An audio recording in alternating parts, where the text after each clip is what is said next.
asignatura, tal como lo dice su tema, pues en ver cómo vamos a gestionar estos proyectos de energía solar. Hemos dividido nosotros la unidad en 4 temas. Se los cuento. Tenemos el primer tema, que es algo muy teórico, pero lo vamos a hacer este día. Es el tema de radiación solar. Luego tenemos otro tema que es de sistemas termosolares. Luego un tema de sistemas fotovoltaicos. Y por último, y no menos importante, sino quizás al que le vamos a dar un poco más de énfasis, es a la gestión de proyectos con recurso solar. Entonces, de por qué está estructurado así esta unidad es por lo siguiente. Dado que estos proyectos van a trabajar siempre con la fuente de energía solar, pues vale la pena meternos un poquito en el detalle de esto y entender la física de manera descriptiva. No vamos a meternos al detalle numérico de las cuestiones, pero sí vamos a hacer una clase expositiva, manera descriptiva, de cómo es el fenómeno de la radiación solar y comprender sus variaciones y la importancia de conocer el recurso o saber cómo evaluar el recurso solar en el sitio de interés, es decir, en el sitio donde nosotros pensamos desarrollar posteriormente un proyecto solar, ya sea térmico o fotovoltaico. Entonces, ese va a ser el tema del día de ahora y de mañana. Nos vamos a poner un poquito teóricos ahí, pero es necesario conocer un poco eso, como les digo, sin entrar en el detalle de cálculos numéricos, pues porque eso sería un curso mucho más detallado, pero lo vamos a hacer de una forma, vamos a tratar de hacer un poco menos, con algunas presentaciones y dibujos para que entendamos ese fenómeno. El siguiente tema, que es sistemas termosolares, eso nos va a ocupar la clase del próximo sábado. Entre hoy y el miércoles vemos la parte de radiación solar. El próximo sábado vamos a tener una clase de más o menos unas 4 horas, lo que dura en la mañana, y nos vamos a centrar en las aplicaciones termosolares que podemos desarrollar. Ahí vamos a ver que tenemos desde los sistemas de baja temperatura, pasando por los de media y hasta llegar a los de alta temperatura.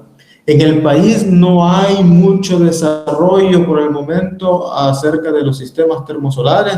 En otros países sí, pues, pero ahí vamos a ver las razones, y eso no quiere decir de que aquí no tengan aplicación. La verdad es que sí, pero por el momento lo grueso de las ventas o lo grueso de las inversiones en energía solar que se están haciendo en El Salvador están relacionadas a los sistemas fotovoltaicos. Eso pues prácticamente se debe a lo barato, por decirlo así, y a lo rentable que resulta para un inversionista o un usuario final el instalar sistemas fotovoltaicos. Y estos pues se pueden instalar desde la casa de nosotros hasta grandes centrales fotovoltaicas del orden de 50, 100 megavatios y aún más. Entonces son sistemas que tienen una amplia aplicación, desde las viviendas, pasando por oficinas, por locales comerciales, por planteles industriales, hasta llegar a sistemas para la venta de energía, como pueden ser ya unas plantas fotovoltaicas del orden de megawatt que estén conectadas a los sistemas de distribución o a los sistemas de transmisión. Entonces, por el momento y desde hace unos años en El Salvador, lo que se está moviendo son los sistemas fotovoltaicos a todo nivel. Y de eso vamos a hacer nosotros una explicación quizás un poco más detallada, y nos vamos a tomar más tiempo en eso, y cómo gestionar esos proyectos de sistemas fotovoltaicos. Esos 2 temas pues nos va a tomar la próxima semana, el día martes y el día miércoles, y el próximo sábado de la otra semana. Vamos a entrar en sistemas fotovoltaicos y en la gestión de estos proyectos. Pero como les digo, no vamos a dejar pasar por alto las aplicaciones termosolares, por eso eso va a ser tema de esta semana. Pero para poner más énfasis en los sistemas fotovoltaicos, vamos a dirigir también las tareas y las evaluaciones a los sistemas fotovoltaicos. Hablando un poco de las evaluaciones, pues las vamos a hacer de una forma, yo siento, un poco amena. No hay un examen individual final en este curso, sino que vamos a evaluarlo a través de trabajos. Tenemos un foro de discusión que va a ser evaluado, que se va a poner hábil a partir de la otra semana por 3 días. Eso lo van a poder leer ustedes ahí en detalle en la planificación. Y pues vamos a poner un tópico, y la idea es de que cada uno de ustedes pueda intercambiar sus ideas con un sustento técnico y ver el interés y sus puntos de vista alrededor de esos tópicos que vamos a colocar ahí. Y sus interacciones en el foro pues van a ser las que van a darle el puntaje para esa actividad. Y luego vamos a tener otras 2 evaluaciones, una tarea de investigación alrededor de algunos equipos fotovoltaicos, con la intención de que ustedes se metan a la internet o hagan algunas llamadas telefónicas a ciertos proveedores, empresas, para que puedan tener un conocimiento real de qué es lo que se tiene en el mercado actualmente, tipos de tecnologías que se venden, las calidades que pueden existir, precios y pros y contras de cada uno. Todas esas descripciones van a estar colocadas ahí en su archivo respectivo en el aula digital, para que ustedes lo puedan leer y trabajar en ello. Después vamos a hacer un estudio de caso, igualmente evaluado, y por último un proyecto final relacionado a la gestión de un proyecto de energía fotovoltaica. Entonces, esa va a ser la manera en que vamos a distribuir la asignatura en esos 4 temas, y la manera de evaluarlo también, que les acabo de comentar así vagamente, pero que ahí lo podrán leer ustedes con más detalle. Entonces, en el primer tema, pues como les digo, vamos a ver un poco el fenómeno de la radiación, un poco de geometría solar, para que vayamos entrando en materia al respecto.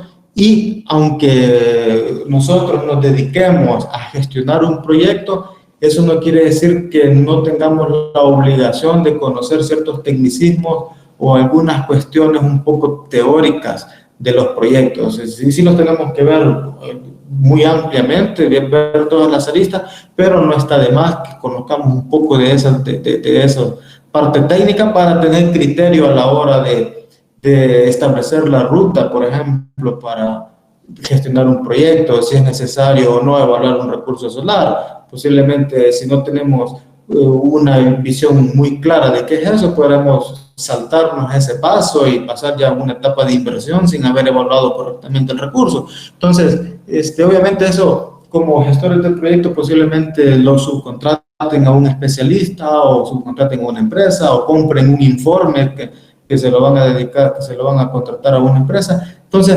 pero hay que saber un poco de qué es lo que hay que contratar y cuáles son los objetivos de esos estudios. Entonces, por eso vamos a hablar este día acerca del fenómeno de la radiación solar. Solo necesito saber si ven la presentación. ¿Alguien que me conteste por ahí? ¿Sí? Estamos viendo la portada, ¿verdad? Sí. Ingeniero, sí, se ve perfecto. Perfecto. Bueno, entonces mi correo electrónico está por acá, ahí se los dejo abajo. Esta presentación la voy a subir una vez se termine la clase, y esperaría yo que más noche o mañana temprano la vamos a tener ya colgada ahí en la plataforma, donde vamos subiendo todos los cursos. Igualmente, dígame. Fíjese que tenemos un grupo de WhatsApp, no sé si igual nos podría dar su número y lo agregamos, y ahí estamos todos los compañeros para tener una comunicación más fluida. Perfecto. Recuérdeme, al final de la clase yo doy un número para que me agreguen ahí, con todo gusto. Perfecto. Entonces ese puede ser otro medio de comunicación, como lo mencionan ustedes, y así en cualquier momento pues lanzan un mensaje ahí y podemos estar al tanto de lo que sucede. El correo electrónico igual lo dejo ahí. En la aula virtual van a encontrar ustedes algunos recursos que les podrá servir.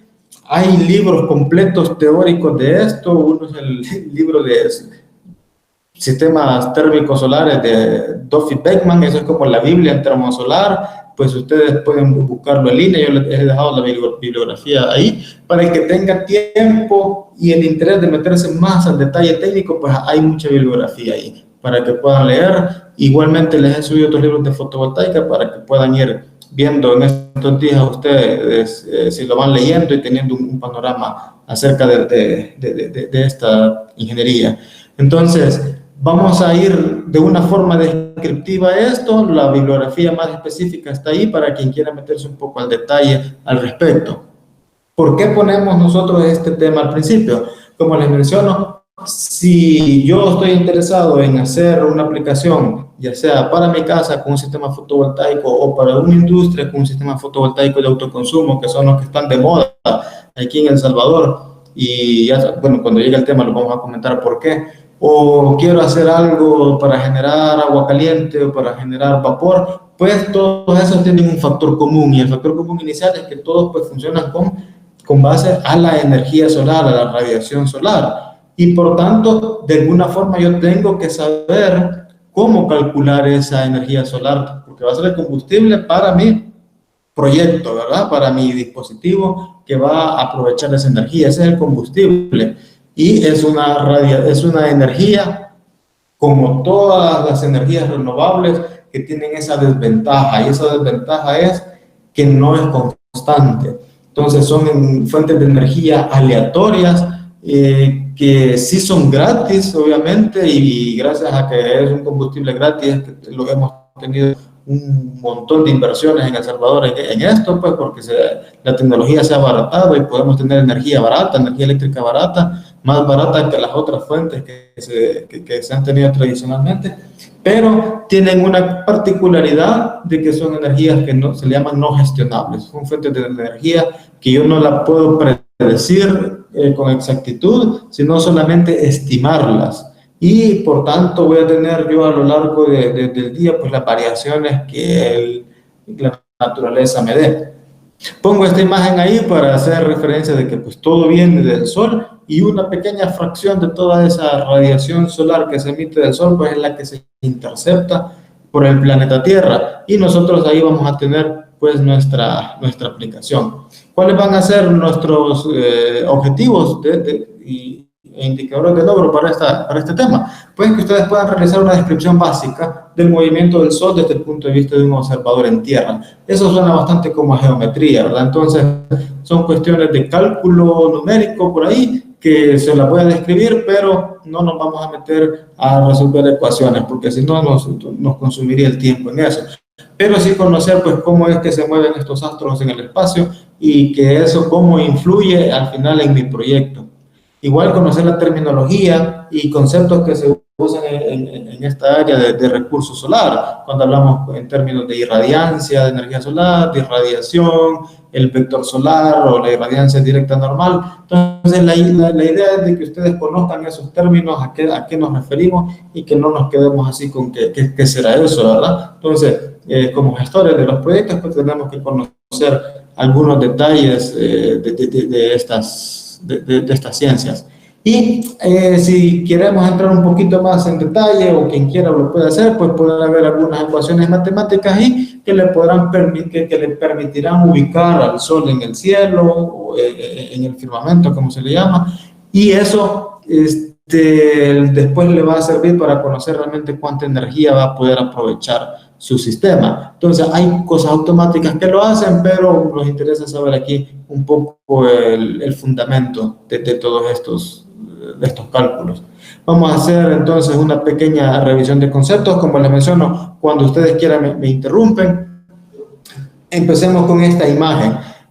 Como ven ahí, lo que se muestra es que el Sol no está en un punto fijo, como todos sabemos, eso no es nada nuevo, sino que hace un movimiento en el cielo, y eso se le llama el movimiento aparente del Sol. Entonces, nuestra fuente de energía es una fuente que está en movimiento, y eso quiere decir de que algunos dispositivos con los que yo lo voy a aprovechar pueden ser fijos, pero otros más sofisticados pueden ser unos dispositivos que se muevan para tratar de seguir al Sol. Obviamente todo tiene su costo-beneficio, y algunos pueden ser mucho más caros del producto final que yo voy a obtener.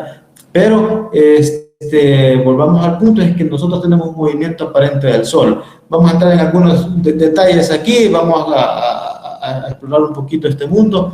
Recordemos de que el movimiento del Sol no es constante a lo largo del año, que él describe una línea que se le llama una órbita, en donde el Sol aparece todos los días por el lado este, hacia el este, luego sube y se oculta en el oeste de nuestro punto de referencia.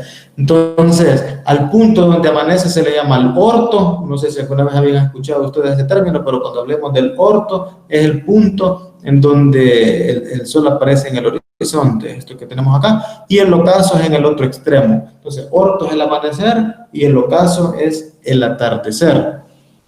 Y a todo el tiempo que hay entre el orto y el ocaso, pues es la duración del día. Es decir, el orto puede ser a las 5 de la mañana y el ocaso a las 7 de la noche. Entonces tenemos una duración del día de 14 horas.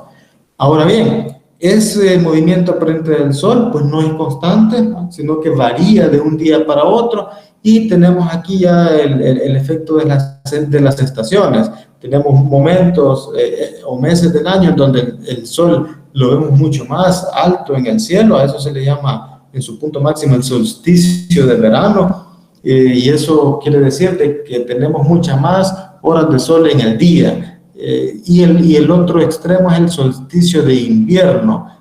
Eso quiere decir que el Sol está en su punto más bajo en el horizonte y tenemos menos horas de sol. Entonces, en nuestro hemisferio, el solsticio de verano ocurre en junio, el 22 o 21 de junio, y ese es el día más largo que tenemos nosotros. Y por el contrario, tenemos el otro extremo, que es el solsticio de invierno, que ocurre allá por Navidad, allá por el 21 de diciembre, y es cuando el Sol está más bajo en el horizonte y el día es más corto. Entonces, esos son los dos extremos. Eso ocurre en cualquier parte del planeta, aunque las variaciones son muy diferentes si nos encontramos aquí en El Salvador, o nos encontramos en México, nos encontramos en Argentina. Depende ya de la ubicación en la que estemos en el planeta, pero siempre van a existir esos extremos, el solsticio de verano y el solsticio de invierno. El invierno indica días cortos, el Sol está bajo en el horizonte, eso me afecta porque yo voy a tener menos irradiancia solar posiblemente, y en el solsticio de verano es cuando yo voy a tener más energía solar en un día. Puntos intermedios se llaman los equinoccios, y eso quiere decir que equinoccio viene que indica que son iguales. ¿Qué quiere decir? Que son iguales el día y la noche. El día dura 12 horas, la noche 12 horas, y eso ocurre el mismo día en marzo y en octubre, en septiembre, allá en todo el planeta. Es el mismo día que ocurren los equinoccios. Ahora, depende nosotros en qué hemisferio nos encontramos, ya sea en el hemisferio norte o en el hemisferio sur, así van a ser el invierno y el verano. Entonces, si nos encontramos en el hemisferio norte, como es el caso nuestro, que nos encontramos a 13 puntos y tanto de latitud norte, pues nuestro solsticio de verano se va a dar en el 21 de junio, y el solsticio de invierno lo vamos a tener en diciembre. Lo contrario ocurre en el hemisferio sur. Ellos se encuentran en verano en diciembre, y el invierno lo tienen en junio, pero la característica es siempre la misma, que en el solsticio de verano el Sol ellos lo tienen mucho más arriba en el cielo, con muchas más horas de iluminación que en el solsticio de invierno. En la figura esta que les muestro, que es desde el punto de vista del hemisferio norte, quiere decir que en el solsticio de verano y en todas las demás épocas del año, yo normalmente voy a ver el Sol hacia el lado sur.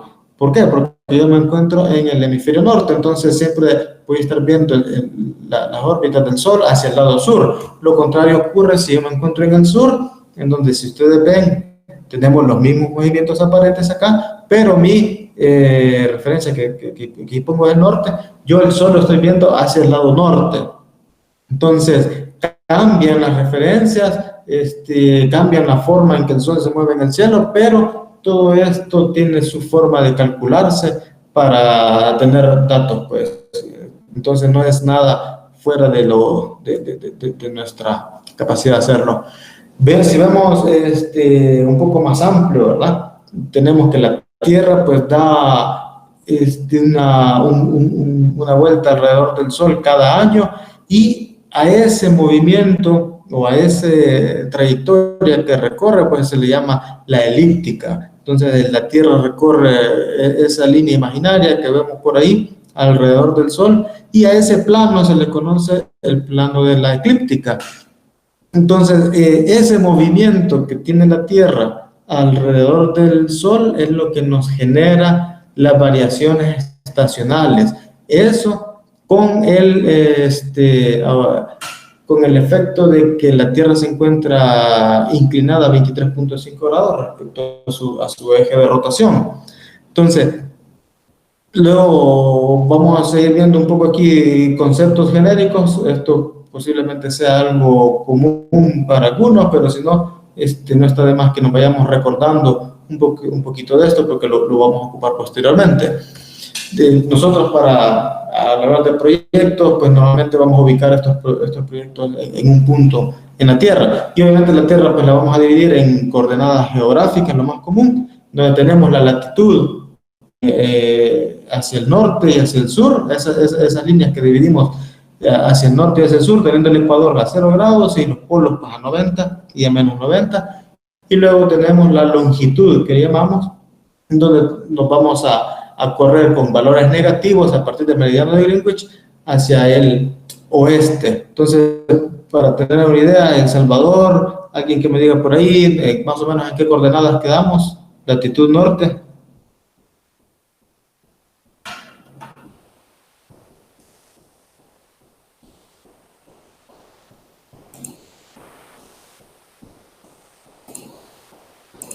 Permítanme.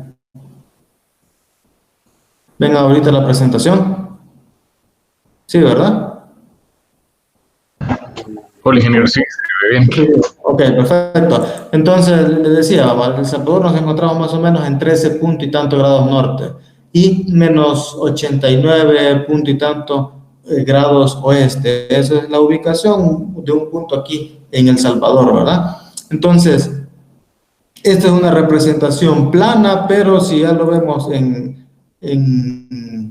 una representación más real, pues vemos de que no es una cuadrícula como tal, sino que el ancho de cada espacio de uso horario, como lo podemos llamar, a esas divisiones de meridiano, pues son más anchos en el ecuador y se van dividiendo hacia los polos. Definitivamente es porque la Tierra es redonda y no es un plano donde podamos dividir como una cuadrícula. Entonces, hay que recordar un poquito esos conceptos para poder tener, digamos, no tener dificultades posteriormente. Quizás hasta este punto tenemos conceptos que han sido bastante común entre nosotros, pero vamos a introducir estos otros que tenemos por acá, que quizás les pueda sonar un poco raros, pero no es nada complicado. No sé si alguna vez han escuchado ustedes hablar de los sistemas de seguimiento solar y en qué se pueden utilizar. Yo creo que más de alguno debe haber visto algún sistema de seguimiento en algún proyecto fotovoltaico, algún sistema de seguimiento en algún proyecto termosolar. Por ejemplo, el compañero que nos mencionaba ahí, que había visto un poco las iniciativas que se habían tenido en la GEO, era un colector solar, lo que tú mencionabas ahí, de concentración. Y ese sistema que mencionabas, pues posee un sistema de seguimiento solar. Entonces, me imagino que ustedes ya han visto algún tipo de sistema, ya sea en una aplicación térmica solar o en sistemas fotovoltaicos. Me parece de que, por ejemplo, Infica también trabaja como EPCista, ¿verdad? El compañero de Infica, y no sé si ellos ya han montado algún sistema fotovoltaico con seguimiento. Hasta el momento, los primeros que se montaban eran fijos sobre el suelo, pero hay otros que son con seguimiento. Entonces, la pregunta es ¿por qué? Porque esos sistemas al final es una circuitería electrónica con algunos pistones que están por ahí, o algún motor que hace mover algún eje y eso me mueve todo el sistema. Pero aunque yo simplemente lo compro y lo pongo a operar, pues ellos tienen un algoritmo interno, y ese algoritmo interno pues es programado muchas veces con base a estas ecuaciones. En otros casos son sistemas que funcionan con sensores, y que es más real, digamos, y que ellos vengan por donde está el sol y así van ajustando el sistema, pero otros que creo que son los más, quizás más rentables, un poco más baratos, se basan en algoritmos astronómicos. Entonces esos sistemas pues, hacen uso, tienen en su chip ya grabado una serie de expresiones matemáticas que les permiten calcular dónde se encuentra el sol en ese momento. Entonces hacen uso de estas cosas que vamos a ver por acá. Pongamos ahí un poquito la imaginación a trabajar para imaginarnos eso. Vemos de que tenemos ahí, logran ver un planeta Tierra que tenemos por ahí, dentro de esa burbuja, ¿verdad? Entonces, a esa burbuja celeste que nosotros imaginamos ahí, porque no es nada real, sino que es imaginaria, se le llama esfera celeste. Entonces, esa esfera celeste representa el firmamento, o lo más que yo puedo lograr ver del cielo, lo más alto que me puedo imaginar. Es decir, no tiene una dimensión específica, sino que es algo imaginario. Es lo más que yo logro ver desde la Tierra. Entonces, yo tengo esa esfera celeste y sobre esa esfera celeste yo trazo esa línea roja. Esa línea roja, ese círculo rojo que está ahí, no es nada más que una proyección del ecuador de la Tierra sobre esa esfera celeste. Y lo que logra tocar ahí se le llama ecuador celeste. Al igual que ese ecuador celeste que está ahí marcado sobre esa esfera, yo hago lo mismo con los polos, polo norte y polo sur. Entonces, si yo extiendo el polo norte en esa dirección y el polo sur en la otra dirección, pues llega en algún momento a tocar esa esfera imaginaria y se llama polo norte celeste y polo sur celeste. ¿Para qué vamos a ocupar esto? Pues por el momento para familiarizarnos, porque en algún caso nos va a tocar saber un poco de esto y hacer un sistema de termosolar con seguimiento, sistema fotovoltaico. Entonces, cuando hablemos de ecuador celeste, polo celeste, pues son cosas que están reflejadas en esa esfera celeste.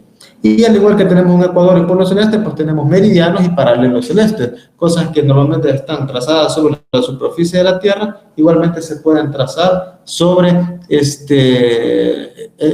esfera imaginaria. Ahora veamos algo por acá. Sistemas de coordenadas hay un montón, pero aquí les voy a mencionar un par de sistemas de coordenadas que son los más usados si ustedes se meten un poco en la parte técnica de los sistemas termosolares o fotovoltaicos, y que son los sistemas de coordenadas horizontales y el otro es el sistema de coordenadas horarias. ¿Para qué nos sirve esto? Bueno, lo que vamos a hacer es ubicar nuestra fuente de energía, que es el sol, con un vector. Entonces tenemos nosotros acá un observador, que es este señor que está aquí en el centro, y vamos a esquematizar en ese diagrama cómo podemos ubicar nosotros al vector solar. ¿Qué es lo que se le llama vector solar? Pues miren, el vector solar es la dirección que representa esta línea punteada desde mi punto de interés hasta el astro solar, que es este círculo amarillo con rojo que estamos representando acá. Entonces, esa línea que une mi punto del observador, o decir, mi proyecto, mi sistema de captación solar, mi sistema fotovoltaico, con el astro, a esa dirección se le llama vector solar. Entonces, ¿para qué me sirve el vector solar? Pues me sirve específicamente para ubicar al disco solar en todo momento. ¿Y cómo lo hago? Pues se lo menciono acá, se hace normalmente en estas cuestiones de aplicaciones solares en dos coordenadas. Aquí tenemos el sistema de coordenadas horizontales. ¿De qué se trata Pues mira, el sistema de coordenadas horizontales lo que trata es de ubicar al vector solar con dos coordenadas, y esas coordenadas son el azimut, posiblemente ustedes ya es el horizonte que yo veo desde mi punto. Si ustedes están en su casa ahorita, pues imagínense el horizonte, y ese horizonte es lo que aquí nosotros representamos como este cuadro. Entonces, ese horizonte obviamente llega a cortar esta esfera imaginaria, pero mis coordenadas van a ser las siguientes. Tomo mi punto sur, es decir, una dirección esta que me lleva hacia el sur, y desde ese punto yo me muevo un ángulo, ya sea para un lado o para el otro, hasta donde corte a este otro círculo que pasa por el astro solar. Y a ese punto se le llama, a ese ángulo se le llama azimut. El azimut puede ser tanto positivo como negativo. Normalmente negativo es cuando se encuentra hacia los amaneceres y negativo hacia el otro lado. Y luego tengo la otra coordenada que me sirve para completar mi ubicación solar, es esta altura. Entonces este se le llama altura solar. Y no es nada más que el ángulo que va a formar el vector solar, que es este que tenemos por acá, con el horizonte. Es decir, nosotros vamos a tener alturas solares que van desde 0 grados. 0 grados indicaría que el sol se encuentra justo en el horizonte, ya sea al amanecer o al atardecer. Pero 0 grados es cuando el sol está justo apareciendo en el horizonte. Y puede llegar a tomar valores hasta de 90 grados, que es cuando pasa por el punto más alto que podamos tener, y eso se llama el cenit. A ese punto es el cenit, y si el sol pasa por el cenit, entonces va a estar a 90 grados. Entonces, la altura solar varía entre 0 y 90 grados, y el azimut va a ser un valor que puede ser medido desde 0 hasta 180 o hasta menos 180. Entonces, esos son dos coordenadas que se usan en este sistema de coordenadas horizontales, en donde yo ubico el vector solar tomando como referencia mi horizonte, pero eso se le llama horizontales. Mi horizonte desde donde yo me encuentro. Mido el sol tanto en un ángulo de altura solar desde el horizonte hacia arriba, y en un azimut, que es un ángulo medido referido al sur. Y el otro sistema de coordenadas que tenemos se llama sistema de coordenadas horarias. Se parece mucho, pero al final es bastante diferente. No pretendo que ustedes vean los detallitos aquí, sino que más bien que les quede un poco en la mente esos conceptos para que puedan leerlos posteriormente si es que les interesa más o en algún momento lo necesitan. Entonces, el sistema de coordenadas horizontales, la gran diferencia entre uno y otro es que el sistema horizontales se refiere o toma como referencia el horizonte del lugar, mientras que el sistema de coordenadas horarias no toma como referencia el horizonte del lugar, sino que toma como referencia, voy a retroceder una lámina, este ecuador celeste que estamos marcando acá, esa línea roja. Entonces, esa línea roja, si ustedes pueden ver ahí o lo imaginan, esa línea roja, que es el ecuador imaginario que tenemos en esa esfera celeste, tiene una particularidad, y es que es vista desde cualquier observador en la Tierra. Entonces, no importa que usted se encuentre en el polo norte, en el polo sur, o se encuentre aquí en el Ecuador, o se encuentre aquí por El Salvador o México, desde cualquier punto usted logra o tendría a la vista esta línea roja, que obviamente no es visible porque no existe, pero sí se puede ubicar, y los astrónomos hacen eso, pues. Entonces sí se puede ubicar en el cielo esa línea imaginaria. Entonces esa es una de las ventajas de por qué se utiliza muchas veces este sistema de coordenadas horarias, y es porque las referencias están visibles en el firmamento o ubicables en el firmamento para cualquier observador en tierra. Diferente con el sistema de coordenadas horizontales, que toma como referencia el horizonte del observador, y ese horizonte, pues, para ser sencillo, el horizonte que puede estar viendo uno de ustedes ahorita, que puede estar en Apopa, por ejemplo, ese horizonte no es visible para otro que se encuentre en San Salvador. Entonces es bien dependiente del sitio, mientras que este otro no. Entonces se inventaron este sistema de coordenadas horarias, y igual tiene dos variables o dos coordenadas con las que vamos a ubicar al vector solar, y a este se le llama declinación solar. Es uno, que es este ángulo que va desde el ecuador celeste hasta el punto donde está el sol. Entonces, a este ángulo se le llama declinación, y es un ángulo que va a variar siempre entre menos 23.5 a más 23.5 grados. Está relacionado con la declinación que tiene el eje de la Tierra en su rotación respecto al plano de la eclíptica. Entonces, eso se le conoce como declinación, y es un ángulo que yo mido desde el ecuador celeste hacia el norte o hacia el sur, y siempre va a estar dentro de ese rango. Y el otro coordenada que se utiliza es el ángulo horario, como su nombre lo indica, ese ángulo varía según la hora del sitio y varía a una razón de 15 grados por hora. Eso está relacionado con el movimiento de rotación de la Tierra. Entonces, esos son dos sistemas de coordenadas en las que se ubica normalmente el vector solar. La idea es de que a ustedes por lo menos les queda un poco en la mente eso y ya no les suena tal vez a algo en chino, sino que son sistemas que nos permiten ubicar a un astro en realidad, no necesariamente al Sol, sino que muchas de estas expresiones son prestadas de la astronomía y lo que nos permite es ubicar a un astro, ya sea la Luna, una estrella. En este caso, pues interesa conocer al Sol, cómo ubicar al Sol en todo momento. Y como en cualquier sistema, pues hay expresiones que te permiten cambiar de un sistema de coordenadas al otro. Igual en esto, pues tenemos unas conversiones que nos permiten pasar del sistema de coordenadas horarias a horizontales y de horizontales a horarias.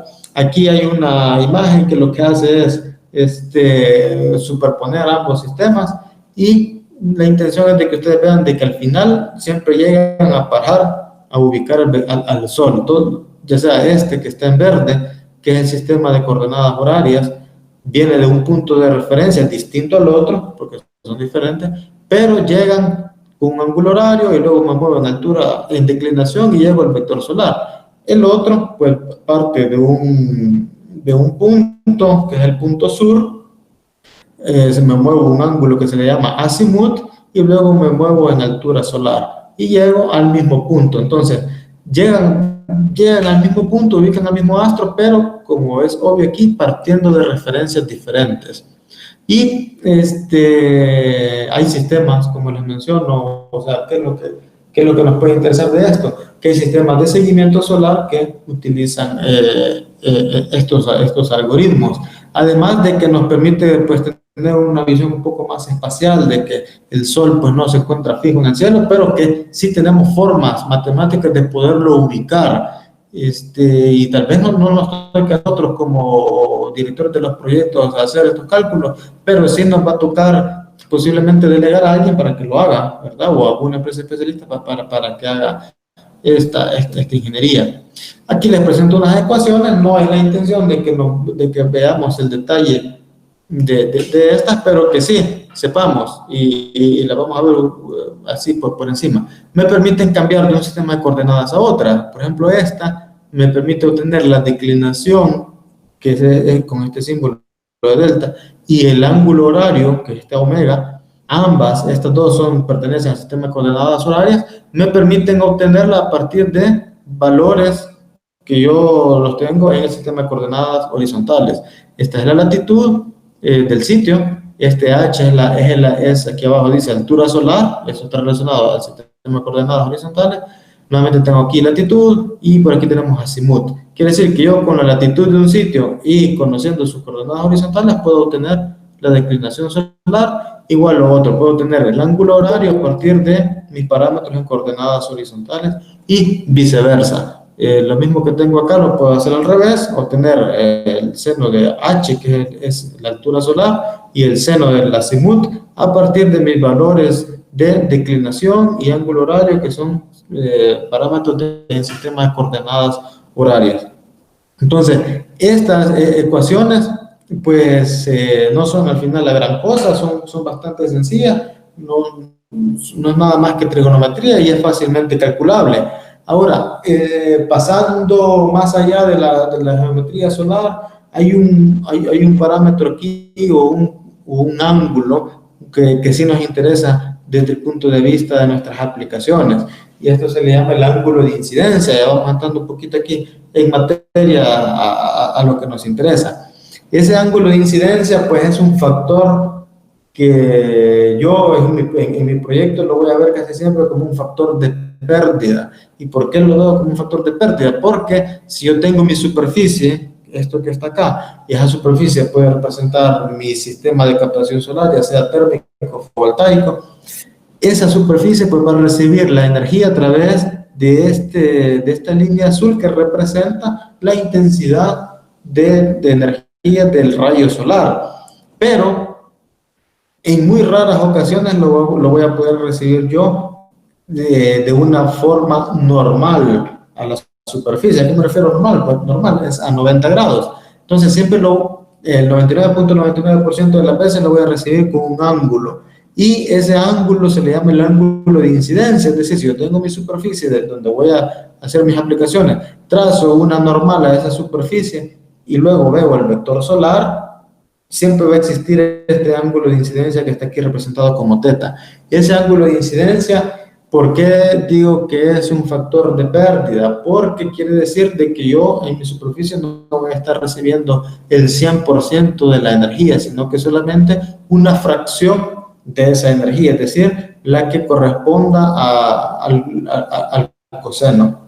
Es decir, este valor multiplicado por el coseno de teta va a ser el valor efectivo del ángulo de incidencia que voy a estar recibiendo acá. Si yo tengo mi superficie que me interesa de una manera horizontal, pues se me simplifica, por decir algo, un poco esto, y el ángulo de incidencia se convierte en el ángulo cenital. ¿A qué se refiere ese ángulo cenital? Quiere decir el ángulo que forma el vector solar con la línea que pasa por el cenit. ¿Y qué era el cenit? Es el punto que yo tengo más alto sobre mi cabeza, digamos. Entonces, en el caso particular sobre superficies horizontales, el ángulo de incidencia se conoce también como ángulo cenital. Ahora, una pregunta viendo esto que les he explicado ahí. Desde el punto de vista de aprovechamiento de la energía solar, yo como ingeniero, y lo veo desde el punto de vista técnico en este caso, o puede ser desde el punto de vista económico también, ¿cómo quisiera yo que sea siempre ese ángulo de incidencia, ese ángulo teta o el ángulo teta z? ¿Qué valor quisiera yo que fuera ese ángulo en mis aplicaciones de energía solar? Quisiera que fuera 45 grados, quisiera que fuera 0 grados, quisiera que fuera 90 grados. ¿Cuánto es lo que ustedes consideran que debería, lo que la utopía de todo ingeniero, que ese ángulo fuera en mi aplicación? ¿Alguno que me pueda dar su opinión? Ingeniero, si ese ángulo de incidencia es pérdida, pues quisiera que fuera 0 para no tener pérdida, ¿verdad? Exactamente. Exactamente. Entonces, tal como usted lo ha mencionado, para mí ese ángulo de incidencia, entre más grande es ese ángulo, pues yo voy a tener más pérdida. Y es nada más que geometría. Aquí no hay ningún truco ni nada. Quiere decir que si yo logro que ese ángulo teta que está ahí sea 0, pues voy a poder al menos no recibir, no aprovechar, porque después ya vienen otras pérdidas en los sistemas de conversión. Pero si ese ángulo de incidencia es 0, quiere decir de que mi superficie va a estar recibiendo el máximo de energía proveniente del sol, el 100%. A medida que ese ángulo de incidencia se va haciendo mayor, pues yo empiezo a recibir ya una fracción de la energía que trae originalmente el vector solar. En el otro extremo, si mi ángulo de incidencia es 90 grados, ¿cuánto es la energía que yo efectivamente voy a estar recibiendo en mi superficie? Si es 90 grados, quiere decir que si, por ejemplo, en la figura a la derecha, el sol estaría como viniendo por acá de un atardecer, por ejemplo, justo a 0 grados acá, y la energía que realmente yo voy a recibir en mi superficie es 0. ¿Y cómo varía? Pues esto es simple trigonometría y es con el coseno. Si el ángulo de incidencia es 0, el coseno de 0 es 1, 1 lo multiplico por el valor de la energía incidente y me va a dar el 100%. A medida que este ángulo va creciendo y, por ejemplo, llega a 45 grados, pues yo solo voy a aprovechar el 45 grados multiplicado por el valor del vector de la radiancia solar. Y si llego a 90 grados, coseno de 90, pues me sale 0. Quiere decir que yo voy a estar aprovechando 0 por un valor que es igual a 0. Entonces, eso es importante tener ese concepto en mente, de que en mis aplicaciones yo voy a tratar siempre de minimizar el ángulo de incidencia. y cuáles son los dispositivos que normalmente existen en los sistemas de energía solar para minimizar el ángulo de incidencia. Son los sistemas de inclinación de los paneles solares o los sistemas de seguimiento solar. Ahí hay sistemas desde los más sencillos a los más complejos. Por ejemplo, yo con simplemente inclinar un panel solar, si estoy en la imagen de la izquierda y yo tengo un panel solar que se encuentra horizontal como está en la derecha, pues yo con simplemente inclinarlo y lo pongo así como está acá, pues lograría mejorar la eficiencia de mi sistema porque estoy disminuyendo el ángulo de incidencia. Y es por eso que se inclinan los paneles solares normalmente en las plantas fotovoltaicas, ¿verdad? O sea, ya sea que esté en sistema sobre suelo, que existen un montón acá en el país, sistemas sobre suelo, los paneles solares no se ven que estén horizontales, sino que tienen una inclinación, andan más o menos ahí por 15 grados. ¿Y por qué 15 grados? Pues porque es un promedio en donde, si yo lo veo desde el punto en el periodo de un año, esa inclinación me minimiza el ángulo de incidencia a lo largo del año. No me lo hace cero porque están fijos los paneles, no hay un seguimiento solar, pero en promedio me lo minimiza y logro tener yo una mejor eficiencia. Entonces, por eso se inclinan a un ángulo óptimo que depende del sitio. Sistemas más sofisticados ya son los sistemas de seguimiento solar, que los existen en un eje y dos ejes. Los sistemas de dos ejes, efectivamente, esos son los únicos que sí logran mantener durante todo el día ese ángulo de incidencia en cero. Y sí se logra aprovechar el 100% de la energía que viene del vector solar.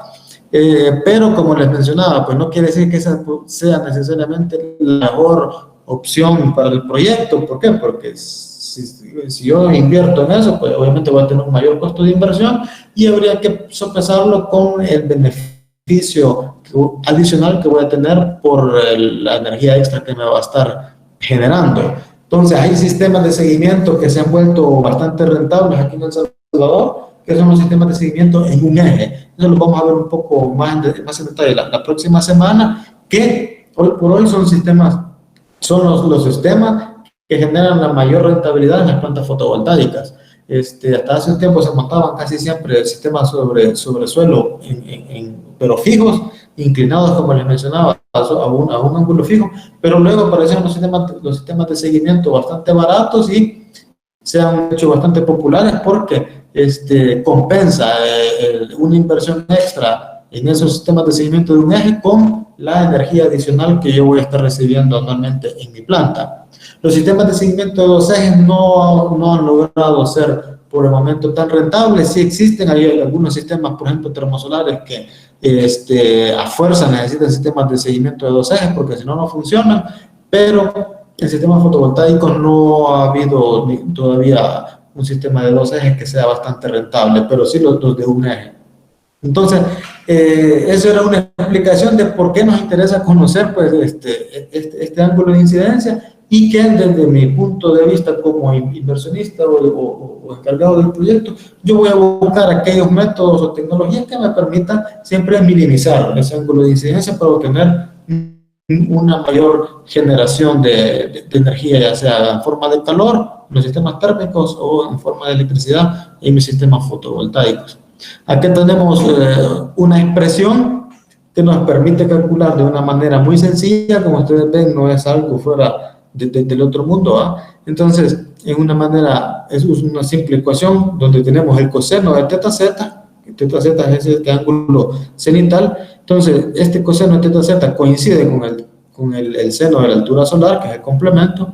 ¿Y cómo lo calculo? Pues mire, yo necesito conocer la declinación solar, que por ahí vamos a tener una expresión que nos permita calcular esta declinación, el ángulo horario, la latitud, y aquí nuevamente tengo declinación solar y latitud. Es decir, esta expresión está en coordenadas, depende de coordenadas horarias, y me permite calcular en cada momento ese ángulo de incidencia. Y en esa pequeña ecuación que está ahí, es que se basan los sistemas de seguimiento, solar. Hay algoritmos mucho más complejos que permiten calcular esto de una forma automatizada y con una alta precisión. En esta imagen de la derecha, pues mostramos lo mismo, ¿verdad? Lo mismo que está aquí en forma de vector, y es que tenemos los rayos solares incidiendo sobre aquí, sobre este suelo, a un ángulo de incidencia que yo lo mido a partir del cenit hasta el vector solar. Y eso se le llama ángulo cenital. Si continuamos ahí un poquito con las ecuaciones, yo tengo maneras sencillas de poder calcular realmente estos parámetros del ángulo de orto y ocaso. Les recuerdo, orto significa el amanecer y el ocaso el atardecer.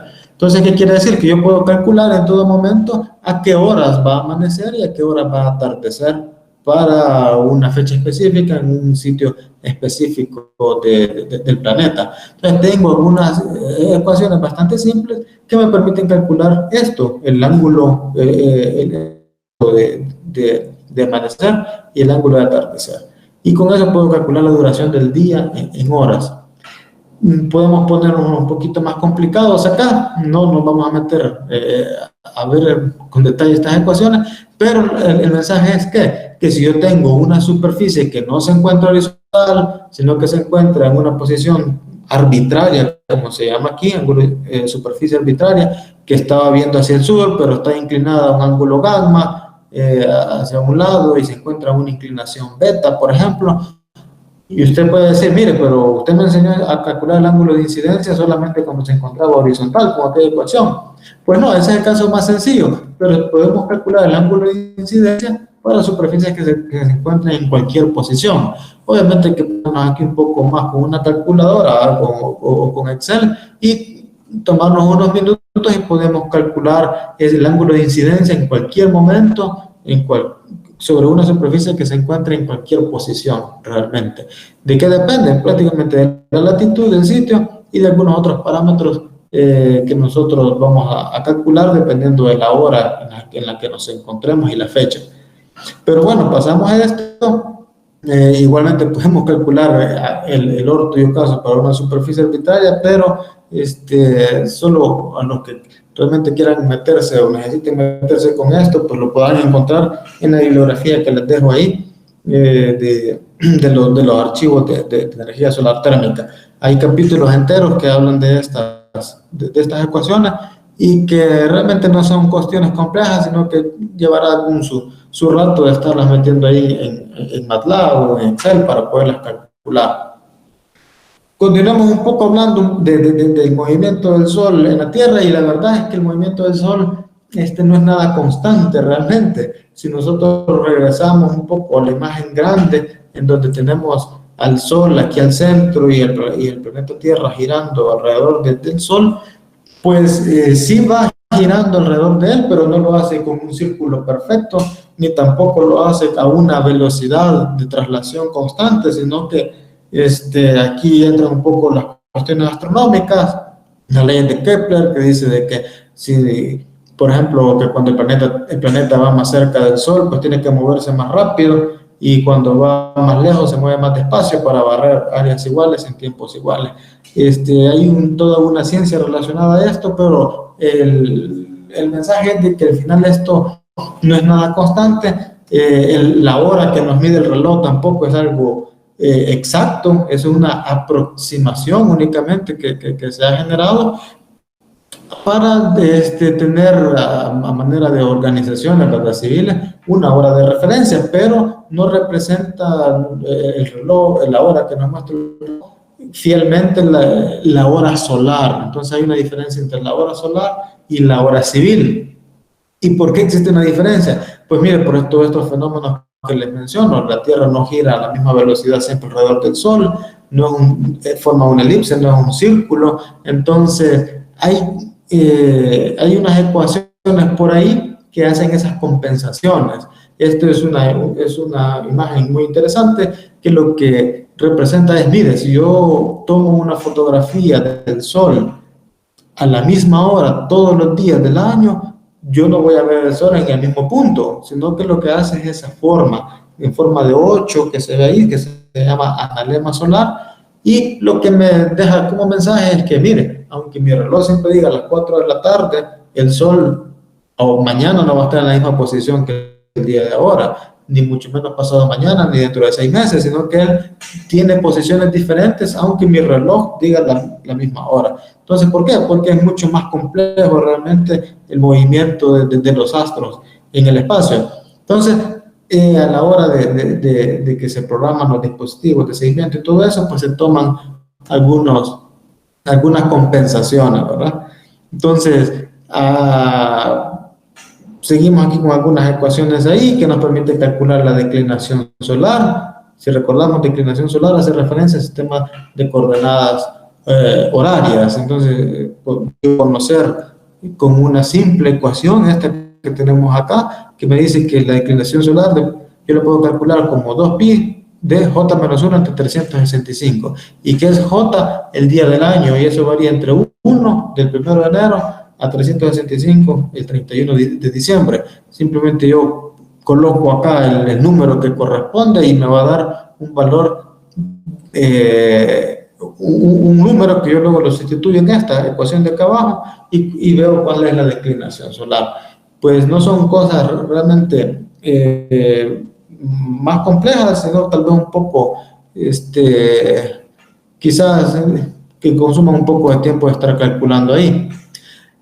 Ponemos las expresiones por acá para que le vaya quedando en la mente estos conceptos. Existe algo que se le llama hora solar verdadera y algo que se le llama hora civil, que son estos dos primeros términos que tengo acá. Esta hora solar verdadera es la que realmente es, digamos, y eso quiere decir que es la que realmente corresponde a la posición del Sol.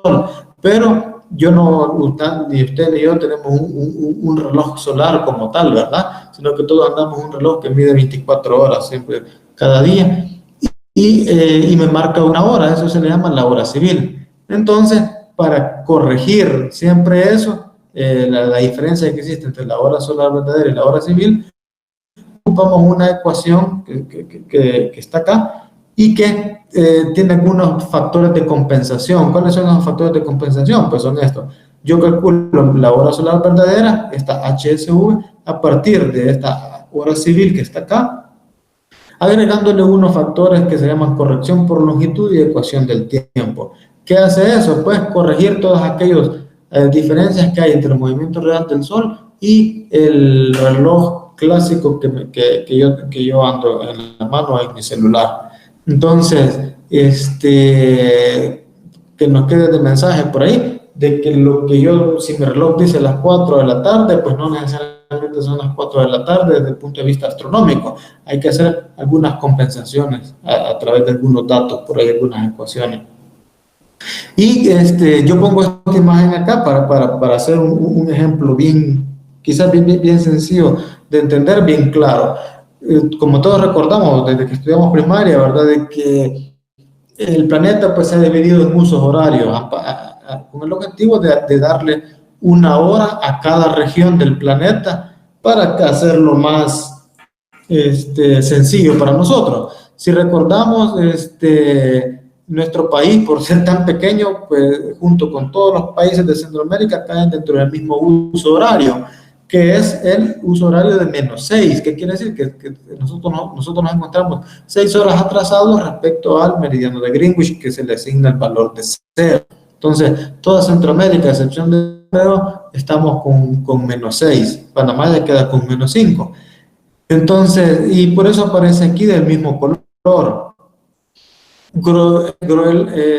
Acá Groenlandia, que está en color verde, lo vemos en esta foto, en esta imagen, que es como bastante grande, ¿verdad?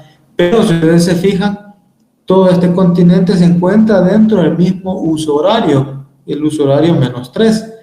Pero si nosotros nos ponemos a pensar, alguien que se encuentra en la costa oeste de Groenlandia y otro que se encuentra en la costa este, debido a que están dentro del mismo uso horario, va a tener la misma hora en su reloj, pero vemos que realmente hay una gran distancia entre ellos, y obviamente ellos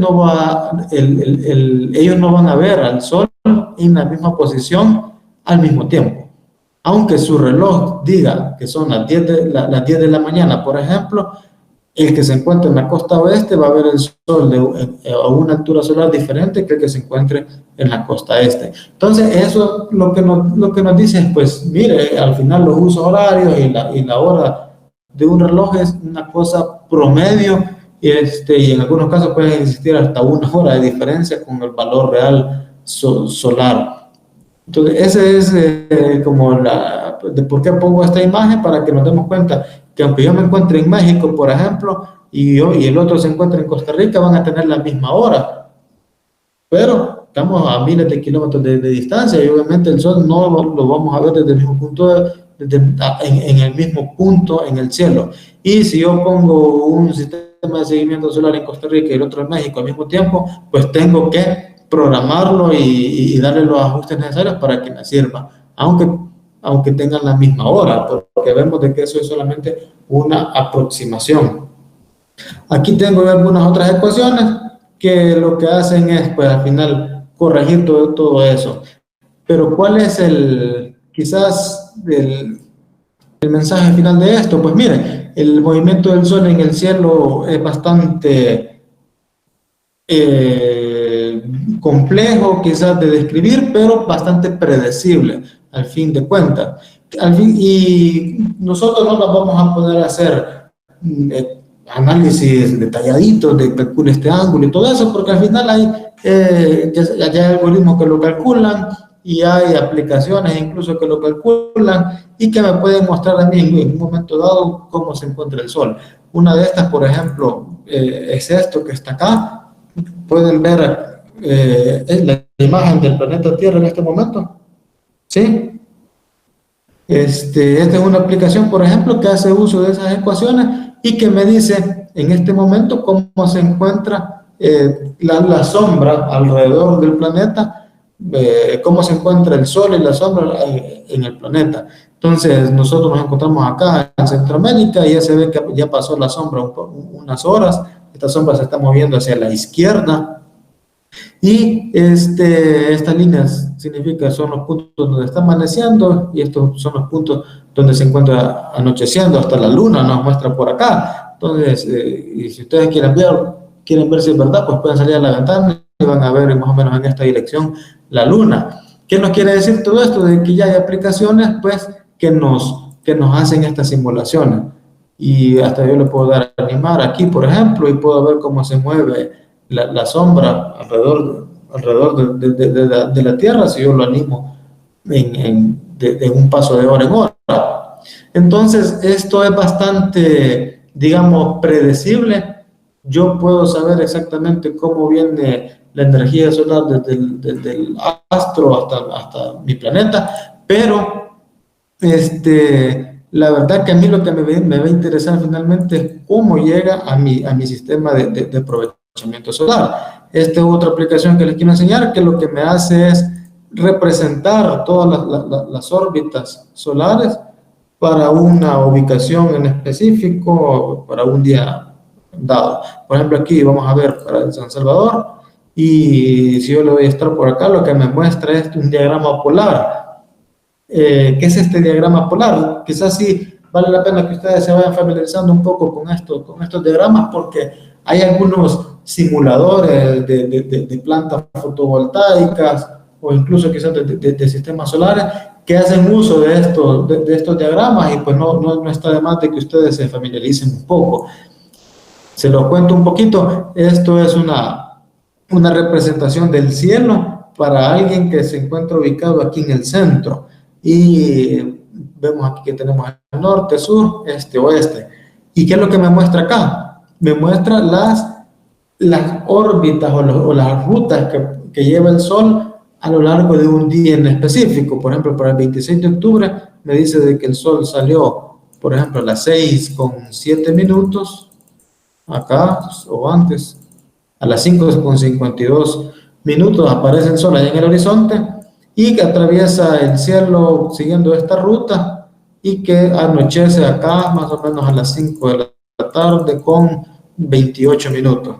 Entonces, esta aplicación no hace nada más que utilizar todas esas ecuaciones que les he mencionado para ubicar al vector solar es un diagrama polar, que es como que nosotros estamos viendo hacia arriba, y si vemos hacia el sur, pues ahí vamos a tener la ruta por donde pasó el Sol este día.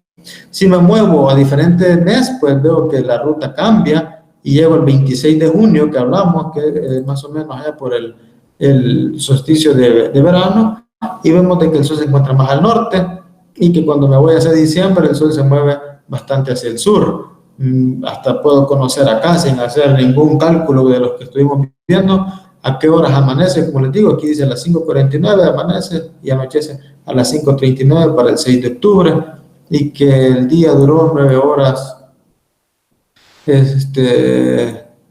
La duración del día está por aquí arriba, 12 horas.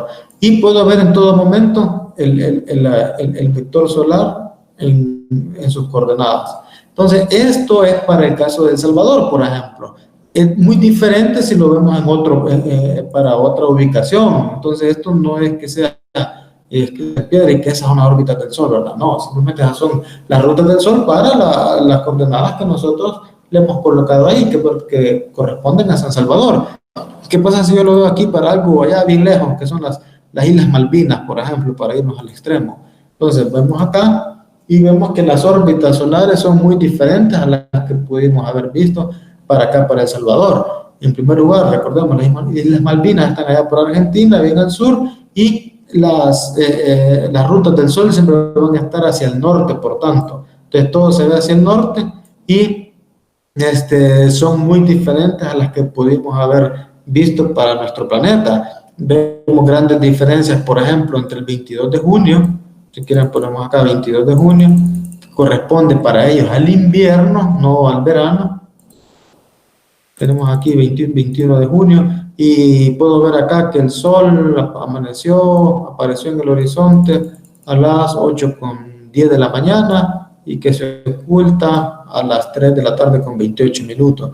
Y que por el contrario, allá por diciembre, 21 de diciembre, que es el otro extremo, el Sol dice que aparece a las 3 de la mañana con 41 minutos y se oculta a las 8:10, y que describe esta trayectoria alrededor del cielo. Y así pudiéramos seguir aquí. Podemos ver un último punto. Esto es, por ejemplo, Finlandia, para irnos al otro extremo y que vean la diferencia. Vemos aquí una animación y nos dan las órbitas solares para Finlandia. Nos hemos ido hasta el otro extremo del norte. Entonces tenemos múltiples trayectorias solares dependiendo de nuestra ubicación sobre el planeta Tierra. Entonces, no es algo que nosotros nos vayamos a poner a calcular, como les mencionaba. Ya hay aplicaciones, ya hay algoritmos que hacen eso, pero sí que nos queda en la mente el concepto de que la ubicación del vector solar en el cielo pues es dependiente totalmente de mi ubicación, ¿verdad? De dónde nos encontramos en el planeta Tierra, y que el otro punto importante es de que yo voy a tratar de minimizar siempre el ángulo de incidencia para obtener una mejora en los rendimientos de mi sistema solar. ¿Alguna consulta, algo que ustedes quisieran ahorita comentar al respecto? Entonces, si ustedes se han fijado, por el momento es algo bastante teórico lo que hemos estado viendo, con la intención de que el que tiene más curiosidad de esto, pues pueda ir quizás al libro y leer un poco más, o ahora hay bastantes aplicaciones que nos puedan mostrar esto, y quizás de una manera amena jugar un poco con estas cosas para entenderlo no de una manera así tan ácida, pues, sino que un poco de juego, conocer cómo podemos nosotros ubicar el vector solar en el cielo. ¿De qué nos interesa eso? Pues miren, nos interesa simplemente porque es nuestra fuente de energía con la que vamos a hacer nuestro proyecto. Ahora, eso que hemos estado viendo es algo, digamos, que es bien predecible, es fácilmente calculable con uso de computadores, pero es algo que está sucediendo allá arriba, digamos. Es algo geométrico, pero no, hasta el momento no me dice cuánta energía yo estoy recibiendo en mi superficie. Si ustedes se han fijado, lo hemos dicho, pues con esas ecuaciones podemos calcular cuántos watts voy a estar recibiendo en mi superficie. Solamente hemos estado hablando de la posición, ¿Y por qué? Porque pues, la posición hace variar el ángulo de incidencia, las posiciones relativas del Sol con mi superficie del sistema, hace variar el ángulo de incidencia, y yo sé que si ese ángulo de incidencia es muy grande, pues yo tengo pérdida. Entonces, hemos estado hablando más o menos cosas relacionadas a la posición del Sol, pero hay que hablar un poco ya de potencia y cuánto es la energía que yo puedo realmente utilizar. Pues introduzcamos algunos términos aquí nuevos para que no nos confundamos posteriormente, y vamos a hablar de estos tres términos. Una cosa es la potencia radiante, y eso se mide en watts. ¿Y qué es la potencia radiante para nosotros? Pues va a ser la energía radiante por unidad de tiempo, es decir, energía por unidad de tiempo en watts. Y eso se llama potencia radiante, es decir, cuántos watts vienen en ese momento del Sol. Eso es un concepto, potencia radiante. Sin embargo, en estos proyectos nosotros casi nunca vamos a hablar de una potencia radiante como tal, sino que de potencias o de energías por unidad de área. Y ahí vienen los otros dos conceptos que se llaman irradiación e irradiancia. Casi todo siempre vamos a hablar de irradiación o irradiancia. Muy rara vez de potencia radiante. ¿Y por qué? Porque a nosotros nos interesa cuánta energía podemos aprovechar por unidad de área, por metro cuadrado. Entonces, ¿qué es la irradiación? Es la energía que recibimos sobre una superficie unidad. Es decir, energía sobre área, joules sobre metro cuadrado. Eso se le llama irradiación. E irradiancia es potencia radiante por unidad de área. Ya no hablamos de energía por metro cuadrado, sino que de potencia, watt por metro cuadrado. Sería la potencia radiante sobre un metro cuadrado, eso sería irradiancia. Entonces, cuando nosotros veamos estudios de energía solar para un sitio en particular, siempre vamos a hablar de irradiación y irradiancia. Irradiación es energía por unidad de área, y la irradiancia es potencia por unidad de área. Es algo instantáneo, watt sobre metro cuadrado es algo en un momento dado, en un instante, y la radiación es en un periodo de tiempo, es energía. Algunos datos importantes del Sol para familiarizarnos con él. Pues mire, el Sol tiene un diámetro de 1.39 por 10 a la 9 metros, es algo exageradamente grande que ni lo podemos imaginar, y tiene una potencia radiante de 3.9 por 10 a la 26 watts. Son cantidades realmente exageradas de energía y de potencia que el Sol emite al espacio. Obviamente solamente una fracción de esa energía que el Sol emite es la que es interceptada por la Tierra, debido a que nos encontramos a más o menos 150 millones de kilómetros del Sol. Es una distancia promedio que hay entre el Sol y la Tierra. Y para viajar esa distancia, la luz solar tarda aproximadamente 8.3 minutos desde que se emite en la corona solar hasta que llega a nuestro planeta. Más o menos tarda poco más de 8 minutos, 8.3. ¿Y cuánta irradiancia llega entonces a nuestro planeta? Pues miren, aquí introducimos un concepto que es bastante importante de conocer y famoso, que se le llama la constante solar. De toda la energía que sale del Sol, una pequeña fracción llega a nuestro planeta, y justo antes de entrar a la atmósfera llega a un valor de 1360 watts por metro cuadrado aproximadamente. Entonces nosotros tenemos acá el planeta, tenemos nuestra fuente de energía, y decimos de que justo antes de entrar a la atmósfera, más o menos poniendo la atmósfera unos 8000 kilómetros, se han realizado mediciones, obviamente, por los astronautas y las sondas espaciales, y se mide que justo antes de entrar hay 1.36 kilowatts de energía solar por cada metro cuadrado de superficie. Y a ese valor que se ha medido, que varía de un año a otro por las variaciones que tiene la actividad solar, se le llama constante solar. ¿Y por qué se le llama constante solar? Porque es un valor bastante constante que nosotros siempre vamos a tener de energía disponible allá más o menos a 8000 kilómetros de altura, justo antes de entrar a la atmósfera. Y más o menos es 1.36 kilowatts por metro cuadrado, 1360 watts por metro cuadrado. Entonces, eso quiere decir de que justo antes de entrar a la atmósfera tenemos ese valor. Sí, es cierto, pero recordemos de que la Tierra hace un movimiento alrededor del Sol, no es un círculo perfecto eso, sino que es una elipse y tiene una distancia variable respecto al Sol, y por tanto ese valor de 1360 pues también tiene unas variaciones a lo largo del año. Entonces vemos de que en el punto más cercano, que se llama perihelio, la Tierra está más o menos 147.5 millones de kilómetros del Sol, y en su punto más lejano 152. En el punto cuando está más cerca, pues vamos a recibir una irradiancia solar un poco mayor que cuando está más lejos, ya que la energía solar se va disipando en la distancia.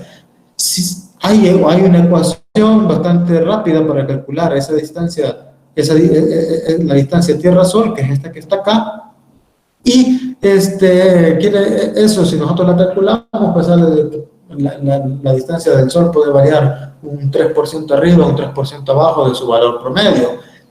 Y si nosotros multiplicamos esa gráfica que saquemos por el valor de 1360, pues vamos a obtener más o menos esta curva que está acá.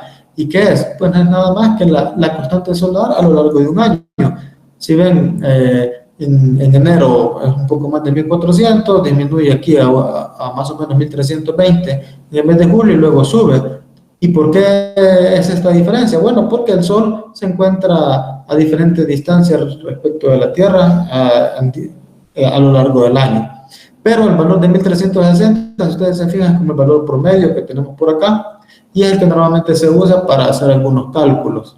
Ahora tenemos algunas expresiones ahí que si nosotros queremos las podemos calcular. La radiancia extraterrestre, podemos saber exactamente cuánta energía vamos a aprovechar ahí arriba en un momento dado, y tenemos más expresiones. Sin embargo, nuestras aplicaciones solares, a menos que sean de cuestiones de satélites o naves espaciales, no van a estar en el espacio, sino que van a estar aquí en la superficie, y es aquí donde entra la complejidad a veces en la estimación del recurso solar. Si ustedes se han fijado, pues aunque hay varias ecuaciones por ahí que nos permiten calcular la potencia que tenemos allá arriba en cualquier momento, aunque pueden ser algo complejas, pero son cosas totalmente predecibles y bastante certeras. Nosotros podemos calcular con una gran certidumbre el valor que vamos a tener el 2 de julio a las 2 de la tarde, cuánto vamos a tener de energía solar ahí arriba en la atmósfera. Pero aunque eso sea bastante predecible y tenemos muchas ecuaciones para calcularla, la complejidad es que cuando ya entra esa energía solar al planeta, pues ya pasa por la atmósfera, y la atmósfera ya genera bastantes variaciones en esa energía solar que se encuentra disponible, y cuando ya vemos nuestro mapa de energía solar, pues ya es una cosa no tan homogénea ni tan predecible como puede ser allá arriba a 8.000 kilómetros de altura. Entonces, ¿cuál es el nuevo actor acá? El aire, la atmósfera y el clima. Quiere decir que toda esa energía que viene ahí arriba, que es bastante predecible, cuando entra a la atmósfera, pues la atmósfera la altera, y finalmente en superficie nosotros tenemos una cosa que quizás se parezca un poco a lo que había ahí arriba, pero no es tan así que sean iguales. Esto que muestro acá es un mapa clásico de energía solar mundial, y si ven, sí se ve de que en las partes ecuatoriales, como era de esperar, donde tenemos más recursos solar, ahí se ven pues zonas amarillas y rojas, y que más cercano a los polos se ven zonas más azules, que quiere decir que reciben menos cantidad de energía solar. Pero dentro de las mismas zonas ecuatoriales vemos algunas zonas más rojas, otras más verdes, y que aunque geométricamente deberían de tener la misma energía, ya en superficie es diferente. Aquí tenemos otro mapa un poco más en detalle que nos muestra cuánta energía solar se tiene en algunas zonas del planeta.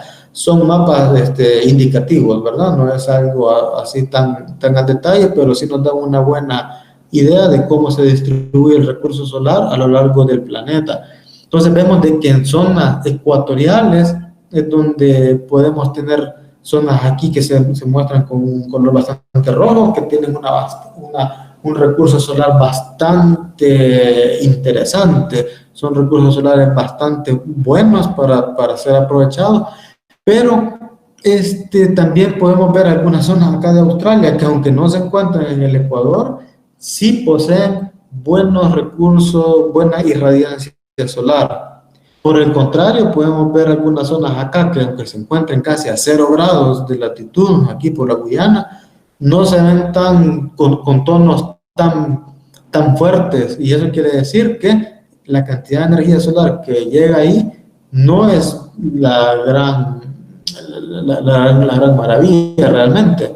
Entonces, ¿por qué es que vemos estas áreas que nos dibujan unos escenarios bastante diferentes a lo que geométricamente nosotros podríamos esperar de acuerdo a lo que hemos visto? Es que aquí se involucra el clima y todo el vapor de agua que hay en la atmósfera, las nubes, toda la nubosidad, la lluvia, afecta ya grandemente a la energía solar que tenemos en una forma extraterrestre. Entonces, ¿qué es lo que nosotros finalmente podemos hacer para cuantificar el recurso solar? Hemos dicho de que si yo estoy pensando en invertir en una planta solar allá por San Miguel, y poner ahí 10 megawatts, lo primero que voy a hacer, obviamente, es cuantificar el recurso solar. No es algo que yo lo voy a hacer a pie, como les digo, hay empresas especializadas en eso y que venden esos productos, entonces lo que hago es subcontratar eso, pero yo tengo que conocer, obviamente, más o menos los pormenores técnicos de esto, y eso ha sido un poco el objetivo de esta clase. Entonces, aquí nos queda de mensaje que, aunque siempre hemos tenido la idea de que en las zonas ecuatoriales donde tenemos nosotros mayor irradiancia solar, y sí es cierto, pero lo tenemos generalmente allá arriba en la atmósfera. Ya cuando entra, ya la cuestión varía un poco y podemos llevarnos algunas sorpresitas. Si ustedes se fijan por acá, las zonas más rojas que tenemos, que son las que tienen el mayor recurso solar, coinciden con desiertos, con zonas desérticas. Acá tenemos la zona de Nevada en Estados Unidos, el desierto del Sahara, zonas desérticas de Australia, igual acá las zonas del Medio Oriente son zonas desérticas, y acá también hay zonas aquí por Bolivia y el norte de Chile, que es donde está el desierto más seco, el desierto de Atacama. Entonces, esas zonas desérticas son las que se llevan el mayor premio desde el punto de vista de recursos solares. ¿Y por qué? Porque esas zonas siempre tienen cielos despejados, cielos azules, con poca nubosidad o nula nubosidad. Entonces la atmósfera es bastante transparente y llega casi con pocas pérdidas a la superficie de la Tierra la energía solar. Y en otras zonas que bueno, por cuestiones geométricas, como hemos visto, allá en el Polo Norte y en el Polo Sur no podemos esperar tener gran irradiancia solar. Obviamente son valores bien bajos que se tienen acá. Pero en otras zonas, que es donde entramos nosotros, en Centroamérica, si bien es cierto, no tenemos un recurso solar excepcional como podría ser las zonas desérticas, sí es un recurso solar bastante abundante y muy aprovechable. Entonces, toda Centroamérica, por ejemplo, cae en una zona que en promedio siempre va a tener más energía solar que Europa, por ejemplo. Si ustedes ven aquí la parte de Francia y Alemania, tienen mucha menos energía solar, menos recursos solar que nosotros, y son países que están repletos de paneles solares y de otro tipo de aplicaciones solares. Entonces nosotros sí nos encontramos en un lugar privilegiado desde el punto de vista de recursos solares. No son recursos excepcionales como podemos tener en el desierto, en zonas desérticas, pero sí muy significativos, y que con toda seguridad podemos decir que es mucho mejor que el recurso solar que se pueda tener en Europa o incluso en algunas zonas de Estados Unidos. Ahora, para que yo pueda entonces conocer con cuánto recurso solar yo puedo contar en mi proyecto, a qué me voy a remitir. Pues ya más o menos les voy a contar. Aquí solamente dejo una gráfica que les da a ustedes la idea de que la atmósfera es un gran actor en esto de evaluación del recurso solar. Y vemos de que esta es una gráfica extraterrestre, por ejemplo, de cómo viene espectralmente la energía solar a diferentes frecuencias, pero la línea azul es como viene desde el Sol y se puede encontrar arriba en la atmósfera, y lo que realmente llega a la superficie de la Tierra es esta curva roja. Entonces vemos en primer lugar que está disminuida, que una buena parte se queda, ya sea que se refleja por la atmósfera o la consume, y hay otras frecuencias que ni siquiera aparecen porque se las quita el vapor de agua y otras cosas que tiene la atmósfera. Entonces, a nuestro sitio van a llegar, digamos, un recurso solar que no lo puedo yo calcular tan fácilmente con ecuaciones, sino que voy a tener que hacer algunas cosas, que es lo siguiente que vamos a mencionar y que va a ser prácticamente tema de mañana. Aquí algunos datos de interés, el tema del miércoles, perdón. Algunos datos de interés, del 95% de la potencia que se encuentra en el espectro solar, se encuentra entre los 300 y los 2400 nanómetros. Eso está relacionado a esta gráfica. Y vemos de que el ultravioleta, sabemos de que la luz del sol, pues, trae frecuencias de que no son visibles a nuestros ojos. Una de esas son las frecuencias ultravioletas, que son muy, muy dañinas, por cierto, para la piel, y que el 8% de la potencia que trae, pues, está en esas longitudes de onda, menores a 400 nanómetros. El 53% de la energía realmente es la parte visible, y el otro es radiación infrarroja, que es bastante considerable. Es un 39%, pero es una radiación que nosotros no la podemos ver. El ojo no es sensible a esas longitudes de onda. Solamente podemos ver más o menos entre los 400 y los 750 nanómetros. Aquí vemos un diagrama que lo que nos dice es que, mire, yo tengo aquí el sol, pero cuando esa energía solar entra a la atmósfera, pues aquí hay un montón de dispersión. Y es ahí donde ya me cambia a mí la historia, y en Tierra ya tengo una cosa diferente. Cada vez que que los rayos solares chocan con polvo u otras partículas en suspensión en la atmósfera, entonces cambia de dirección. Eso se llama dispersión. Hay diferentes métodos de dispersión, pero el mensaje final es de que a nosotros aquí nos puede llegar una cosa relativamente diferente. Ahora, ya cuando nosotros llegamos a la superficie de la Tierra, tenemos acá, ya la radiancia solar nos llega un poco descompuesta en diferentes componentes, y aquí aparecen unos nuevos términos.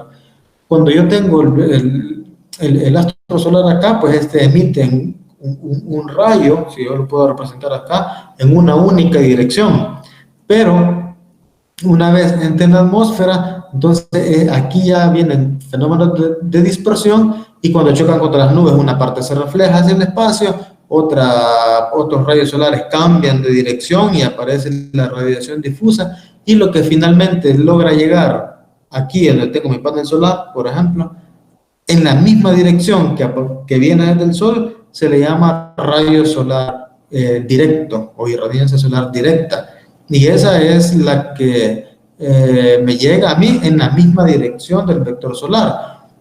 Pero ya en superficie, pues ya tengo un montón yo de rayos solares que vienen en otras direcciones, que han sido, como les menciono, reflejados por las nubes, han sido reflejados por el mismo suelo, a eso se le llama albedo, han sido reflejados por cuerpos de agua, y a la difusión que existe naturalmente en la atmósfera. Entonces, solamente una parte de la potencia original me llega en forma de radiación directa, y a lo demás se le llama radiación difusa. Y a la suma de la radiación directa más la radiación difusa se le llama radiación global. Y esos sí son términos que tenemos que tenerlos bien claros en nuestra mente, porque cuando usted contrata un informe de recurso solar, siempre le van a preguntar, ¿y cuál es la que quiere? ¿Cuál componente? ¿Quiere la global? ¿Quiere la difusa? ¿Quiere la directa? Bueno, nos va a interesar dependiendo de la aplicación que yo voy a tener. Para sistemas de concentración solar ópticos me va a interesar únicamente la radiación directa. En su momento vamos a ver por qué. Pero para sistemas fotovoltaicos nos va a interesar la radiación global, es decir, la directa más la difusa. Entonces, dependiendo de la aplicación, así es la componente que a mí me va a interesar conocer. Ya para ir terminando, entonces, ¿qué nos queda para poder evaluar el recurso solar en mi sitio de interés? Pues mire, en algún caso yo puedo hacer modelos físicos, es decir, modelar la atmósfera con sus propiedades y conocer ver cómo entra el rayo solar ahí arriba en la atmósfera y cómo se va dispersando a medida atraviesa el aire hasta llegar a la superficie. Bueno, quizás el método más complicado y quizás le puede parecer bastante divertido a un físico, ¿verdad? Hacer eso, pero no nos vamos a meter nosotros con eso. Hay otra forma, sí, mira, la segunda es adaptar estadísticamente las relaciones que hay entre el rayo que llega allá y lo que yo logro medir en tierra y puedo hacer ahí alguna correlación.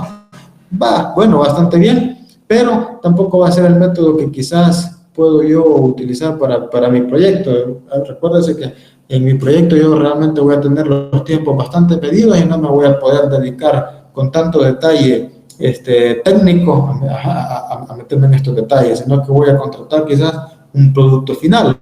Entonces, ¿cuáles son las dos opciones que nos quedan? Pues mire, una opción es medir con sensores, que es la última que tengo acá, medir con sensores en tierra un tiempo el recurso solar. Y ahí realmente voy a estar midiendo lo que realmente llega al suelo y no me importa lo que ha sucedido de ahí para arriba, porque a mí finalmente lo que me interesa es lo que llega al suelo. Es un método y realmente es bastante realizable. El problemita es que puedo yo necesitar quizás por lo menos un año tener esos medidores ahí en esa estación para poder recolectar una cantidad de datos que me sea significativa. Y un año es por decir algo corto, ¿no? Porque tendría que tener más años para que sea algo significativo. Entonces, el otro y última opción que tengo acá, y es la que normalmente se hace, es obtener información con imágenes de satélite. No soy yo quien va a ir a contratar al satélite para que me venda las imágenes, sino que lo que voy a hacer es contratar un estudio que yo sé que ellos se basan en imágenes de satélite, ellos compran las fotos del satélite, hacen los modelos físicos habidos y por haber y me traen un informe que representa el recurso solar en mi sitio. Tal vez mañana vamos a poder ver un poco más detalle el día miércoles de estos informes, pero lo importante que yo tengo que ver desde el punto de vista de gestor del proyecto es de que ese informe sea bancable. ¿A qué me refiero con que sea bancable? Es decir, que sea una empresa reconocida con las certificaciones y reconocimientos internacionales y que sea reconocida por los bancos para que le crean a él de que ese reporte que me está dando es válido. Porque yo puedo hacer un reporte y quizás aprender bien cómo son los modelos físicos, pero si yo no soy alguien reconocido, una empresa reconocida a nivel mundial, pues posiblemente el banco no le haga caso a mi informe. Entonces yo tengo que recurrir a unas empresas que ya están bien definidas internacionalmente, que se dedican a realizar los estudios de recursos solar para cualquier sitio que yo tenga en el país o en el planeta. Ellos hacen uso de múltiples fuentes y una de las mejores que tienen son las imágenes de satélite y hacen algunas correlaciones con datos medidos en tierra. Entonces, esos van a ser nuestros recursos que vamos a utilizar, tienen un costo, esos estudios. Y en la clase del día miércoles vamos a ver un poco cuáles empresas nosotros podríamos contratar para que me den la información que yo requiero para evaluar el recurso del sitio en mi proyecto. También vamos a meternos el día miércoles a ver un poco sobre cómo son esos sensores que utilizamos. Vamos a hacer una descripción genérica de ellos para conocerlos y saber las diferencias de sensores que puedo tener yo para poder medir el recurso solar. Los sensores de medición solar no son interesantes solamente para medir el recurso, sino que yo lo voy a tener normalmente como sistemas de monitoreo una vez tenga yo la planta funcionando. Entonces, vamos a ver el día miércoles un poco de cómo funcionan los sensores, los costos que tienen, las empresas donde yo los puedo adquirir, para saber cómo funcionan, porque normalmente si yo hago una planta fotovoltaica, pues voy a tener por ahí siempre una estación meteorológica que me va a estar dando lecturas constantemente y me van a servir para saber darle un seguimiento al rendimiento de mi planta. Entonces tenemos que ver un poco de eso el día miércoles. Y la clase de ahora ha sido bastante teórica, como ustedes se han fijado, pero con la intención de familiarizarnos con esos conceptos y ver cómo es que realmente nosotros podemos comprender cómo es que se evalúa el recurso solar en el sitio. Claro está, ya hay empresas especializadas que lo hacen y es lo que normalmente nosotros recurrimos a la hora de iniciar la factibilidad de un proyecto. Obviamente la factibilidad de un proyecto tiene mucho más aristas, pero una, y es primordial, es evaluar el recurso solar. Entonces no voy a tener los mismos rendimientos si yo lo pongo allá por San Miguel que si pongo una planta fotovoltaica aquí por Apaneca. Voy a tener diferentes rendimientos y tengo que valorar si me vale la pena o no. Entonces, eso ha sido el tema para el día de hoy. Me gustaría saber si quedan un poco claros los conceptos. Si no, igualmente ahí está la bibliografía. Yo voy a subir esta presentación más tarde para que ustedes le puedan dar una leída.